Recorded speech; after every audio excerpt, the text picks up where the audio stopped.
Hi there, folks. So, okay, so we're going to be finalizing the flexor of flexors of the arm, forearm, and then the wrist, but all the flexors because I was doing that video, but something came up, so I was not able to do the second part or the continuation because it was long and I had to stop. Okay, so we mentioned that biceps brachialis, right?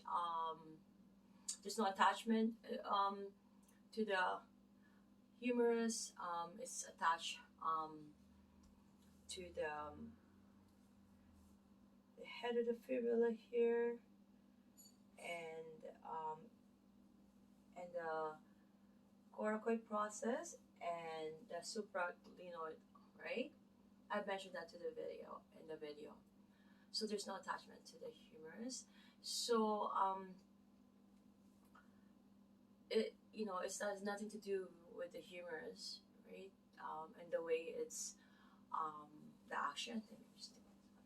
Okay, so I'm just gonna start just to finalize, right? So the biceps brachii, and there's that coracobrachialis. Okay, so it's attached to the coracoid process, and then it attaches to the brachial, to the radius.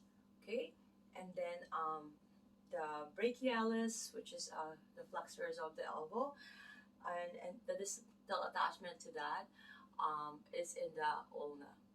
So it doesn't matter if our hand is pronated or supinated, it won't affect it. Not like the biceps brachii, right? Like you know, is to flex and pronate. I mean supinate, right? Whereas the brachialis is just a flexion. That's the only action that it does. Okay, because of the attachment. Okay, so we have those three muscles, and they're innervated by the musculocutaneous. I have mentioned this in the first part, and then comes here. We're going to be talking about the flexor common tendon as the common origin of these muscles. Okay, so we're going to start with the flexor carpi radialis, right, and then the palmaris longus, and then the flexor carpi ulnaris, right. So it does, also the ulnar deviation, whereas the radialis it does the radial deviation. Okay. Okay, so we also have the quadratus um, pronator, and we also have the supinator and pronator teres, and then the supinator in this area here.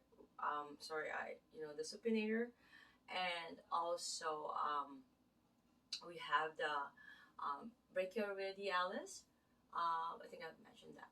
Okay, so and here we have mentioned, and the nerve innervation, most of the forearm is median nerve, except for um, um, the medial side of the forearm through the finger.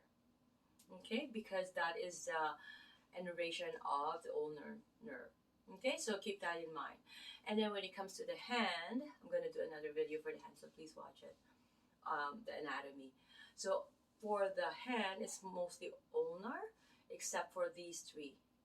Okay, so the first, second, third. So this is one half lumbrical. So these are lumbricals, right?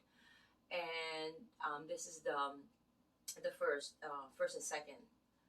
The one half lobe, right? Remember the mnemonic that I use also, which everybody is a global mnemonic, but one half of the lumbricals, and then OAF, the opponents, and then the abductor, and then the flexor hallucis. Okay, so keep that in mind. So those are the ones affected by median nerve. Everything else is ulnar. Here is radial, but I'm having a separate video. Everything here is radial innervations. Okay, so I hope that we can have that categorized and simplified in your brain, and it will help you how to simplify things, and it's the best tool in studying. Okay, Okay, so we're gonna do another video of the extensors. Okay.